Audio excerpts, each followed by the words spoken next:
I'm going to start streaming online here as we're getting attendees to join us. So welcome everybody to this episode of the Bighearted Warrior Tour. This is a different session than you might be used to. We are happy to be joined by the Social Security Administration representatives today. And I'm going to go into Facebook world and hopefully share this on our Facebook thread as well. And let me just go to my page. I am still unable to stream via YouTube, Julie. It still didn't, or through Facebook. It's not allowing me to select, and I do not know why. So we are going to try to go to YouTube very quickly here and notify the people on Facebook that they can't play with us today. And we are going to put this in our public space, and I'll send a message telling them to join us. And Julie, I'm still unable to go through Zoom or through YouTube. Let me try one more time. And maybe if I go through there. No, that's wrong. Okay, 1 second, guys. We're going to get started in just a minute. We're just trying to figure out why social media is like really not liking me today through Zoom. So let's try that one. Continue. Select all. Continue. Okay. It's not allowing any live streaming today. So, ladies and gentlemen, we are just going to be living here and then we will post it online later. Sorry about the technical difficulties with the streaming today. My apologies. Okay, so let's get started with some introductions. So we're really happy to be working with the Social Security Administration to help provide this webinar series called Demystifying Social Security, Overview of Social Security Programs. And in session 1, we're going to be speaking about eligibility criteria. Just a quick disclaimer here from the HCMA. Oops. I don't know. Oh, there's my disclaimer. This is today. This is a session that you're joining right now. Thanks for joining at lunchtime. We're going to have a couple of other sessions coming up we'll talk about in a few moments. This is a 3-part series. Just a quick disclaimer. We're not going to be able to be doing personal consultations about your individual Social Security applications. This is an educational program to help you understand the eligibility process. And as we go through each segment, you'll learn a little bit more about the Social Security Administration's practices and policies. And if you are seeking to get disability coverage for a disability or a Social Security coverage, you can contact the HCMA office and we can help guide you to some resources. And you may want to speak to an attorney, a private attorney, if you have any specific questions that aren't addressed in these conversations. So we have 2 other sessions coming up, April 30th and May 7th. There is the potential for a 4th. So we're not stopping at 3 necessarily. We might do some more. And today we are joined by 2 members of the Social Security team. Joey Hill, who has an extensive amount of experience working for the government, and she is currently in the position of social insurance specialist. And Tim is also joining us today. He has a similar background, and they'll both be able to answer some questions at the end of the presentation. I will be providing slide advancing today. So we're going to switch from my slide deck to their slide deck in a hot second here. As a reminder, if you do have questions, use the Q&A box and not the chat box, because we're not going to be answering questions through the chat box, only through the Q&A section. And I don't have to tell anybody on social media because they're not here. So real quick, thanks to Stacy Titus Brown and Julie Russo from the HCMA for providing support during this presentation. They're going to disappear and go in the back and help administer the program. And I'm going to hand the controls to Joey Hill, and Tim will be here to answer your questions also after her session. So without further ado, I'm going to go to screen share, and Joey, you can just say advanced slide when you're ready to go, and I will be listening. Joey, the stage is yours. Okay, good afternoon for people that are on the East Coast, and I guess good morning if you're on the West Coast and other parts of the country. Again, my name is Joey Hill, and I'm with Social Security. I've been with the agency for 31 years. My formal title, as Lisa mentioned, is Social Insurance Specialist, and I conduct outreach to national level groups and organizations. For more than 80 years, Social Security has helped to secure today and tomorrow by providing benefits and financial protection for millions of people throughout their life's journey. Social Security touches the lives of every American, both directly and indirectly. As you consider the information that you are about to receive, I encourage you to think about all the ways Social Security has been linked to your life and the lives of your loved ones. Today, I will be going over information for our retirement, disability, and survivor programs. I will start off by going over some key points about Social Security. Next slide, please.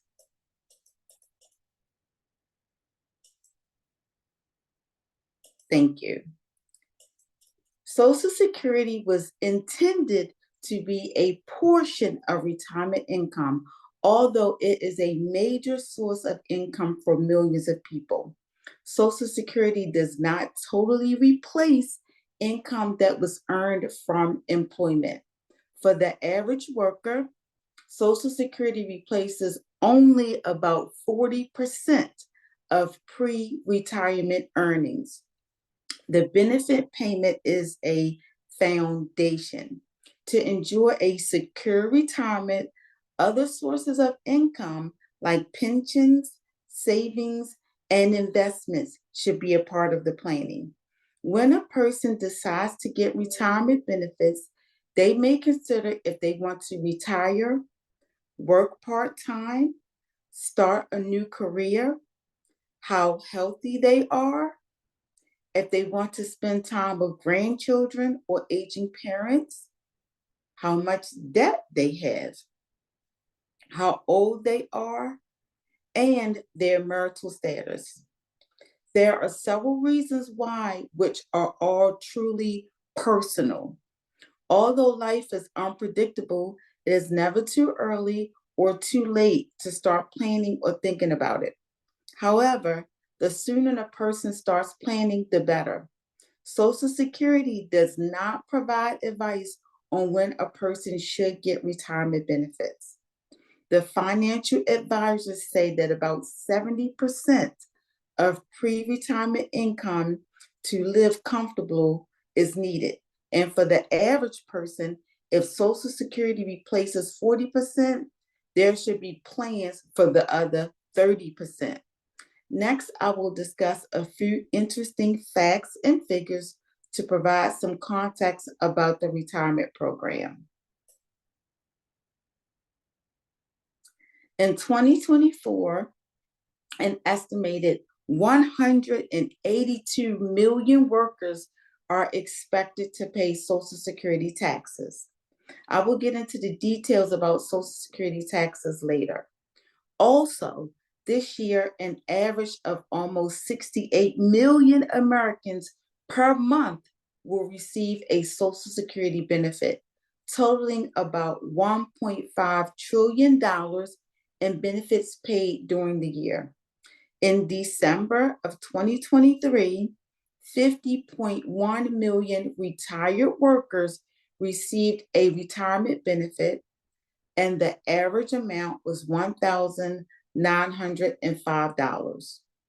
Further, in December of 2023, there were 7.4 million disabled workers who received benefits, and the average monthly benefit amount was $1,537.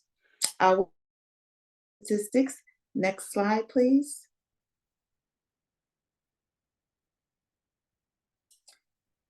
Here are a few more facts and figures. In December 2021, the average annual Social Security income for men was $18,108, and for women, it was $14,204. The Bureau of Labor Statistics reports indicate which we have known for a while, is that men tend to earn more than women, and that offers an explanation as to why the benefit amount is more for men than for women.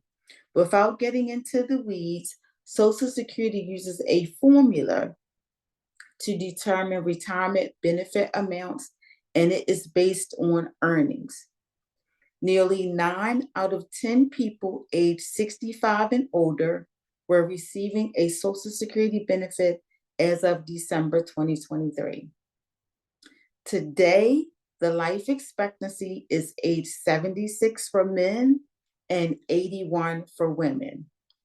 Back in 1924, exactly 100 years ago, the life expectancy for men was 57, and for women, it was 59. The increase in life expectancy is connected to advances in medicine and technology. And of course, life expectancy is a factor with retirement planning. I will discuss other factors shortly. In the next slide, I'll describe how a person qualifies for retirement benefits. So, the current Social Security system works like this. When you work, you pay taxes into Social Security. The amount of taxes is based on your earnings up to a certain amount. In 2024, that amount is $168,600. The money you pay in taxes is not held in a personal account for you to use when you get benefits. We use your taxes to pay people who are getting benefits right now. Employers collect a U.S. federal payroll tax known as Federal Insurance Contributions Act withholdings, or FICA, and report your earnings electronically. This is how Social Security tracks your earnings throughout your lifetime and how you earn Social Security retirement coverage. This tax is collected from both employees and employers to fund Social Security and Medicare. The total FICA tax is 15.3% of your gross wages. You and your employer each pay 6.2% for Social Security and 1.45% for Medicare. Next slide, please.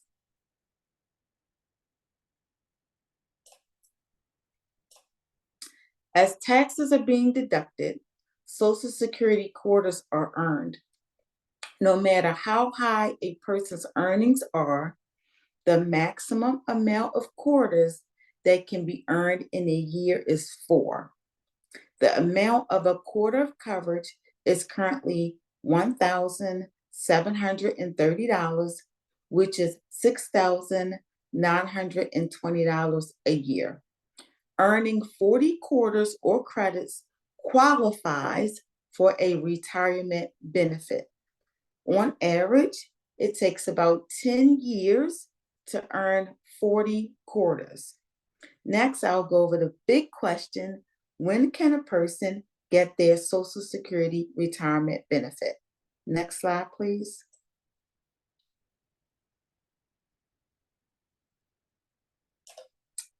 You can get Social Security retirement benefits as early as age 62. That is considered early retirement. However, we'll reduce your benefit if you start receiving benefits at age 62 and anytime after age 62, but before your full retirement age. This means if you get it early, your benefit amount would be less than what it would be if you wait until full retirement age. Now, the full retirement age is based on when a person was born. In the next slide, there's a chart with the years of birth and full retirement ages. Before I go to that slide, let me explain full retirement age. Full retirement age is the age when you can start receiving your full retirement benefit amount. So what that means is at full retirement age, there are no reductions in the benefit amount. You can also get benefits after your full retirement age. That is considered delayed retirement. When you delay benefits beyond your full retirement age, the amount of your retirement benefit will continue to increase up until age 70. However, there is no incentive to delay claiming after age 70. Here is an example, and I will use the name Jane for this example. Jane was born in 1969. Jane's full retirement age is 67. If Jane wants to get benefits beginning at age 62, the benefit amount is $2,107 per month. If Jane waits until full retirement age, the benefit amount would be $3,112 a month. Now, if Jane waits until age 70 to get benefits, the amount would be $3,894. So as you can see, it makes a difference when a person begins to get the benefit. As I mentioned earlier, the next slide has the chart. Next slide, please.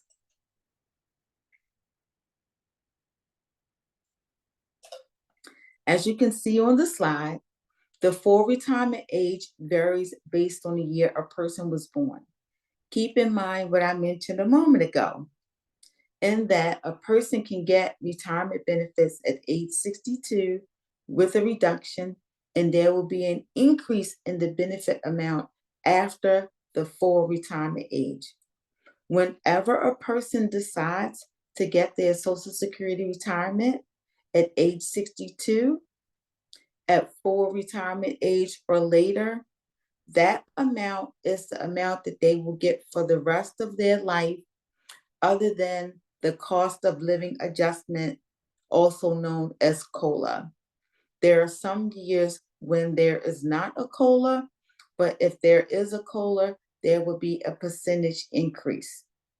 So this is why it is important to start planning now. Now, I know this audience is both men and women. However, I would like to discuss some challenges women face and their connection to Social Security benefits. Next slide, please.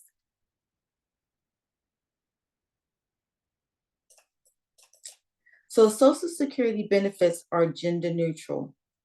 However, there are challenges for women.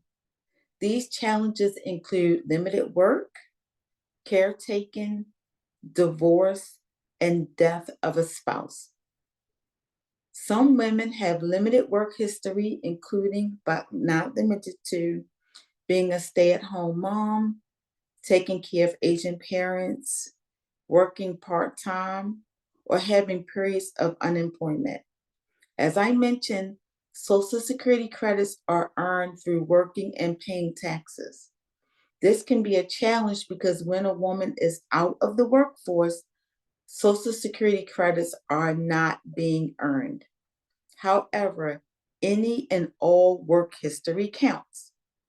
The credits earned remain on the earnings record.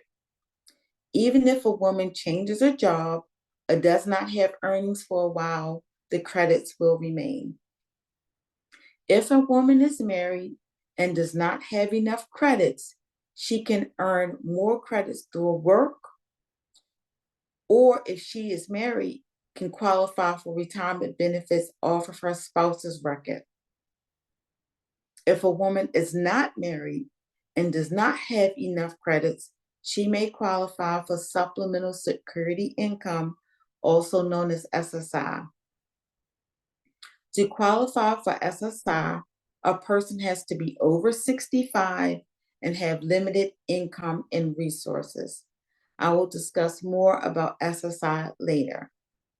Now, to talk about divorce, That is another challenge some women face financially.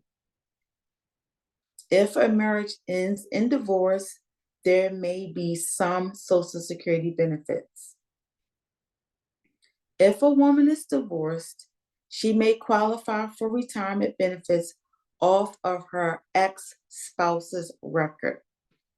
There are some requirements, though. First, the marriage must have lasted 10 years or longer.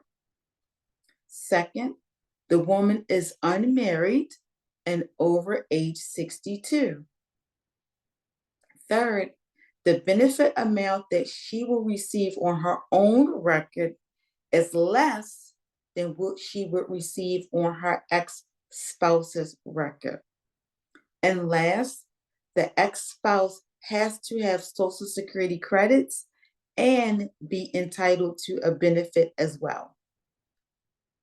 Now, another challenge women face is death of their spouse. Social Security has survivor benefits. I want you to think of survivor benefits as life insurance from Social Security. I will get into the details about survivor benefits shortly. I just wanted to mention that benefit right now. Now that I have discussed some of the challenges women can face and the Social Security benefits can help them, I'll go over some things everyone can do to prepare for retirement. Next slide, please. The first thing a person can do to prepare for retirement is know how many credits they have with Social Security and how much they can expect to receive in Social Security retirement benefits at age 62, at their full retirement age, and at age 70. I know this is a lot. As I mentioned earlier, eligibility for retirement benefits depend on the year in which a person was born. The second thing a person can do is verify their earnings history to make sure that it is accurate. The third thing married couples can do is talk to their spouse about planning for retirement and their own retirement benefits. You may be wondering, how can you get all of this information? We have a tool called the My Social Security Account. This tool is available from our website. With a My Social Security account, you can get estimates of your retirement benefits at age 62 through age 70. You can also check and verify your earnings history. The website is www.ssa.gov/my account. Again, that is www.ssa.gov/my account. Next slide, please. Now, Social Security is most known for retirement. We administer the Social Security Disability Insurance, also known as SSDI, and Supplemental Security Income Program, known as SSI, which I mentioned earlier. Next slide, please.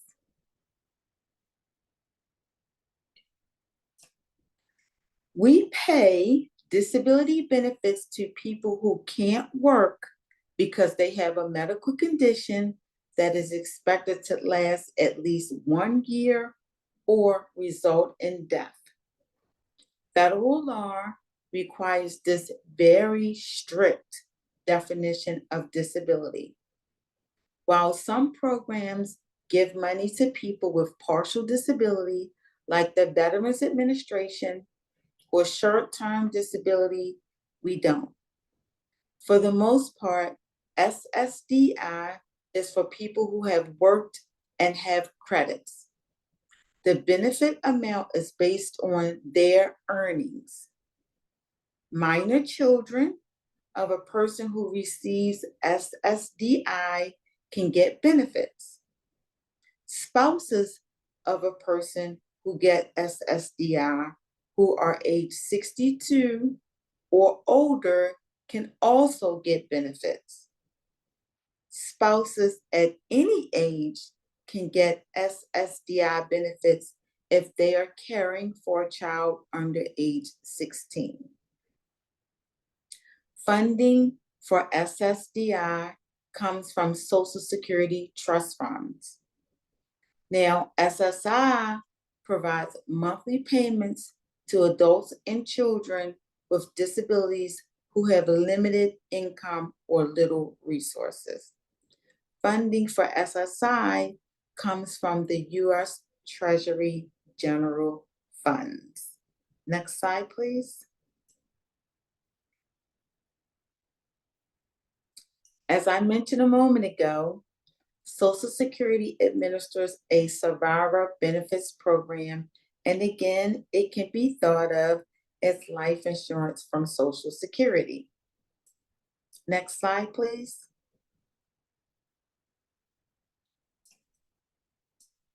Family members of a person who passed away and worked long enough may get survivor benefits. A child may receive benefits on a deceased parent's record if they are not married and are under age 18 or between ages 18 and 19 and a full-time high school student. A child with a disability may receive benefits beyond age 18 if they are not married and have a disability that started before age 22. A surviving spouse or divorced surviving spouse may receive full benefits at full retirement age or reduced benefits at age 60 or as early as age 50 if they have a disability, or at any age if caring for a child under 16 or a child with a disability. The length of marriage requirement for a surviving spouse to be eligible for benefits is 9 months, and for a surviving divorced spouse, it is 10 years. There are some exceptions to the duration of marriage requirements. Now, we also pay a one-time lump sum payment of $255 to spouses or minor children if there is no surviving spouse. Now, I know this was a lot of information, and I've shared basic information on all of our programs. Additional information is on our website at www.ssa.gov. And this is something that I would like to leave you with. Social Security benefits are an economic backbone for millions and millions of people. And again, we thank you for the opportunity to share information about Social Security. Next slide, please. We are going to take some questions. If we're not able to get to your question today, we ask that you send us an email to oea.net.post@ssa.gov. Again, that is oea.net.post@ssa.gov. I'm going to leave this slide up for just a moment so those who want to either take a photo of it or write down the, excuse me, the address, they can get it while we clear up some of the questions that are in queue. And this would be an excellent time for anybody to post their questions, and we'll try to get to as many of them as we can. Lena, will notes be available after the webinar? No, notes will not be available, but the entire webinar will be placed on our social media channels. Unfortunately, we had a little technical problem getting it there today, but when we're done, we will upload it to our YouTube channel so you can revisit any part of this meeting at any time, and it will also be co-located on the HCMA website in the coming weeks. Marcy, I don't know why you can't see the full slides. Might be on your side. Sorry about that. So now here is more of a substance question for you, Joey. What about college student who's disabled but has limited work? Can they get SSDI? So a young worker who is disabled, which does unfortunately happen in our community, what services might be available for them? For a college student who has limited work, I would suggest that they visit our Social Security local office in their area and apply for SSI benefits, and also see if they qualify for SSDI benefits based on their family's information. There are some rules that I shared earlier in terms of who can qualify and the eligibility. So I would suggest that that student visits their local Social Security office to apply for benefits. I hope that was helpful, Anonymous. So I'll just mark that as answered live, and answered live. I'm getting behind. We've got some good questions coming in. How does Medicare access relate to Social Security? Is it separate? Is it a separate process? Is there a separate application? A person qualifies or applies for Medicare when they turn age 65. They do come to Social Security to apply. I would suggest that a person contacts Healthcare Financing Administration. I'm sorry, it's not Healthcare Financing Administration. It's the Center for Medicare and Medicaid Services. Their website is www.cms.gov. After a certain amount of time, a person who is receiving Social Security disability benefits can apply for Medicare. There are some nuances with that. Okay, I hope that is helpful. I think we're going to be covering some of those issues in later sessions as well. So Hisham, your question, are HCM patients eligible for Social Security disability, is a very broad question, and your diagnosis does not lead to your eligibility. Your symptoms and your status will be more so related. So that would be a personal question. Some people with HCM do not have any limitations or have minimal limitations and don't meet the requirements for Social Security disability. We're going to be going into that in our next sessions. So I would encourage you to join us for more to learn more about how HCM patients might be able to apply and when it's the right time. So I've given you a no answer. Joey, do you want to comment on that? Yes, I would just like to add that during the next webinar, my colleague Kamal Job will go into all of the details about the requirements the agency has related to the condition, cardiomyopathy. And I apologize if I'm not saying that correctly, but his presentation will go into the deep details about eligibility and what we call the listing of impairments. Going to change us into the Brady Bunch mode, as I call it. We've given them enough time to get that email. I'll pop the email back up again at the end.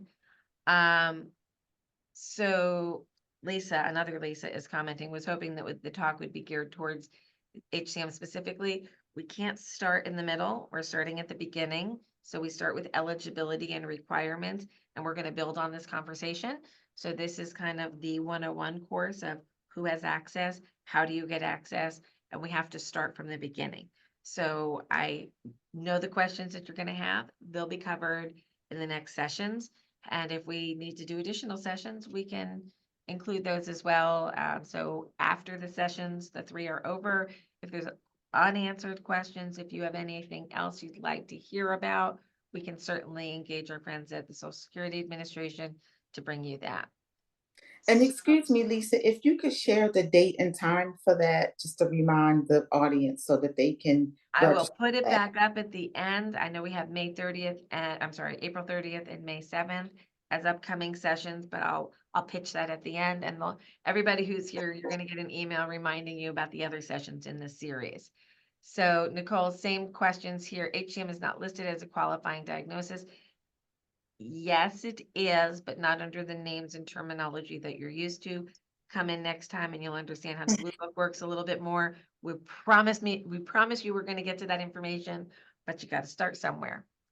I am on OPM federal disability. Do I qualify for SSDI after OPM ends at 62? Well, that sounds like some government talk, and I'm going to hope that Joey and Tim understand that, but I don't know what OPM is. OPM is the Office of Personnel Management. That's the federal government's personnel management agency. I'm going to pivot that question to Tim because I'm not exactly sure how OPM disability benefits are connected to Social Security's disability benefits.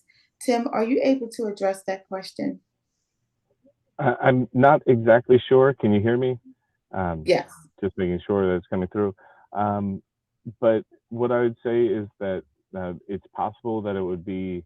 It depends on whether or not you're paying into FICA, depending on the position. So there is a limitation that based on windfall elimination provision and government pension offset. I know that that covers more for retirement. But what I'd say is the best way to get an answer for your specific, it would be to reach out to your local field office or to call the 1-800 number to talk about your specific case to know whether or not you're covered and whether you have benefits based on your work. If that was not a clear enough answer, please comment back, but we did try to address it. Where can I obtain additional information to see if I qualify for temporary disability after my surgery? Joey, can you discuss the difference between temporary and the services of Social Security Administration? Okay. Our benefits are not labeled as temporary. When I mentioned in the presentation that a person's condition is expected to last for more than a year or result in death, that is one of the rules for our benefits. So I do suggest that anyone can apply for Social Security benefits. You will find out where you stand with your claim after you apply. There are a lot of different parts that go into the disability adjudication decision. So I would suggest that a person applies. There are temporary benefits, for example, through private insurance companies. We are a public insurance agency. That's why my title is Social Insurance Specialist, because Social Security benefits is social insurance for the public, which is totally different from private insurance companies such as Aflac, for example. So I would suggest that a person go to a local field office and apply for benefits and see what happens. So I will add to that, many states and employers have their own short-term insurance policies. State of New Jersey, you can get up to 26 weeks for certain short-term disabilities. Your employer may have short-term disability as a benefit that'll cover you after your sick time is expired, but before you would be able to apply for Social Security benefits. So I would look at your state and your employer. If you have any questions, you can call the HCMA. We'll be happy to help you identify what paths might be available for you, given your situation, employed, unemployed. You have credits at the state. You might be long-term disability, so it might be Social Security. We can help kind of guide you. So Pat, thanks for the question, and I hope that was helpful. I will provide the dates at the end of the session, Lisa. This will be recorded and put on YouTube. People want to be able to go back to this. There was a lot of information shared. What is the 800 number to the field office? Tim mentioned to find out about eligibility after OPM. Thanks. So do you have a phone number? Yes. The 1-800 number is 1-800-772-1213. Again, that is 1-800-772-1213. A person can also go on our website, www.ssa.gov, to locate the field office or local office that is closest to their home. Fantastic. Thank you so much. As we know, HCM is a lifelong condition. Wouldn't that be reason to qualify for short-term disability? No. So having a chronic illness does not necessarily also mean that you're disabled. You can have a chronic illness that is compatible with going to work every day, and maybe you need a reasonable accommodation, which is afforded you under the Americans with Disabilities Act. So there are a lot of things that can support those with HCM and other genetic heart muscle disorders in the workplace. The goal here is to try to keep us active and engaged as long as possible. Like, we should be able to go to work. But if we can't, if our symptoms are so limiting that getting up every day is difficult, or functioning, walking upstairs, breathing, concentrating, basic functions of life are not predictable. We don't know what tomorrow is going to be. We've landed in the hospital a lot. We're in advanced heart failure. We might be going towards transplantation. These pathways might look a little different. And for those of us who've gone to transplant, as a transplant patient herself, sitting here running a webinar with Social Security Administration, some people go on to disability when they're going for transplant, and for reasons of complications of their medical care post, can't get back to work. And they remain on disability for a long period of time, or maybe forever. And some of us go back to work. It's highly variable. If you looked at me in 2016 and said, where are you going to be in 2024? The answer wasn't exactly clear. So we don't just judge who's qualified for these benefits based on your diagnosis of HCM. Most people with HCM live to or surpass the average age of mortality in the United States, which you heard earlier was, what is it, 76 for men and 81 for women? Let me look back. I think it was, It's mid 70s plus for men, and it's 81 for yes. women. As a woman, I paid very close attention to that number. And I aspire to get there. So we know most people with HCM make it to that point. But when you're challenged with symptoms that are disabling, we want you to know where you can get resources and ensure that you stay insured and that you stay with some income, and that we're focusing on preparing for our later years earlier. We might have to go into disability earlier than we had anticipated because of our underlying conditions. We want to make sure that you are as prepared as possible from diagnosis forward to plan the life that you want to live. And thankfully, there is some support from the federal government, and we're not going to go down political conversations about should we, shouldn't we, do we, don't we. This is the land that we live in. These are the laws that we live under in 2024. Will they change? Maybe. Will the systems ebb and flow as we do as a nation? Yes. But today, 2024, these are the rules. We're going to go through the rule book in the next couple of weeks and help you understand it at a deeper level, and hope to answer all your questions as they come up. Are there any other questions from the audience before we thank our speakers and everybody can get to the rest of their lunch? Yeah, Lisa, I just wanted to share the life expectancy. For men, it's 76, and for women, it's 81. And I just wanted to add to what you just explained. As far as Social Security, our definition of disability is very strict. It is based on a number of things. There's a sequential evaluation process that adjudicators, and those are people who review disability claims, go through to determine if a person is or is not disabled according to Social Security rules and guidelines. As you mentioned, in a few weeks, my colleague Kamal Job will go into the details about the sequential evaluation process, all of the 5 steps. During that presentation, a person will learn about the level of detail that goes into determining if a person is or is not disabled according to our rules. A person's doctor may say that they are disabled, but Social Security rules may be different. The Veterans Administration's guidelines are different from ours. Private insurance companies are different from ours. So I just want to clarify, as you mentioned, the rules are strict. They're very strict, and I have personal experience with many patients and clients of the HCMA and family members applying with varying degrees of success. And I will say documentation is critical. Communication with your healthcare provider is critical to truly document your level of disability.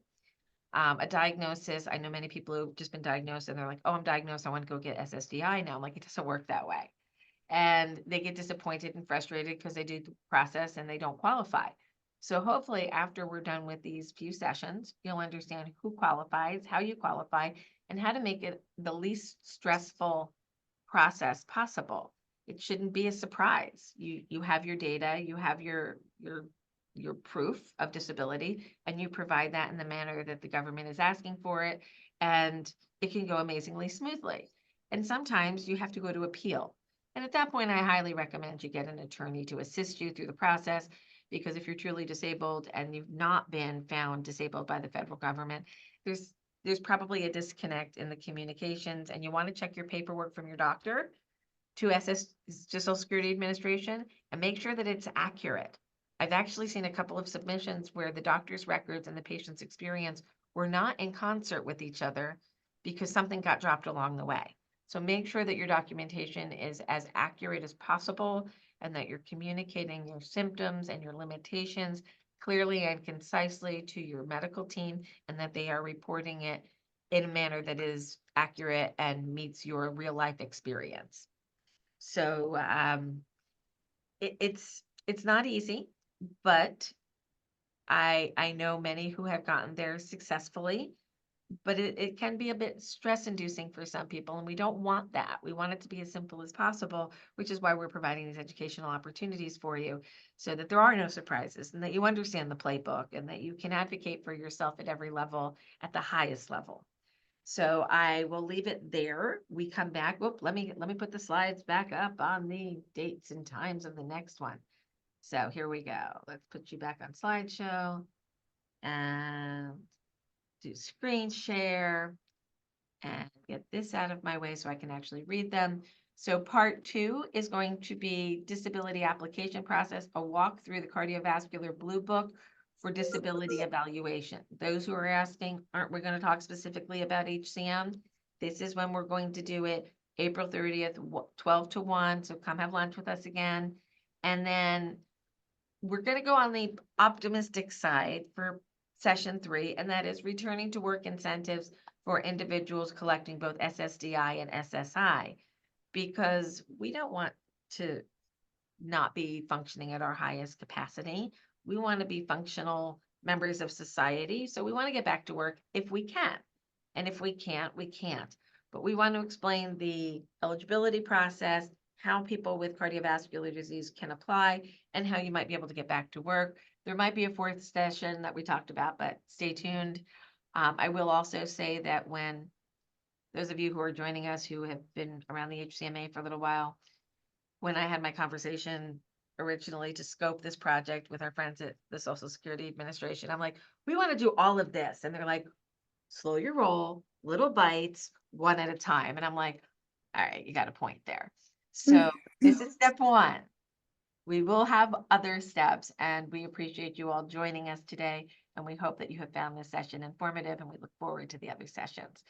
Thanks to my team and thanks to the Social Security Administration team for this day. And we look forward to seeing you in a couple, or actually it's only a couple days. We'll see you in 5 days. We'll go over the rest of it in 5 days. We got you. We'll figure this all out. Tim, Joey, thank you so much for your time today. We truly have enjoyed it, and we look forward to the next session. Thank you for Thank the you for having opportunity. us. Thank you. And we are done. So we're going to end webinar for all. Thank you all. Good day.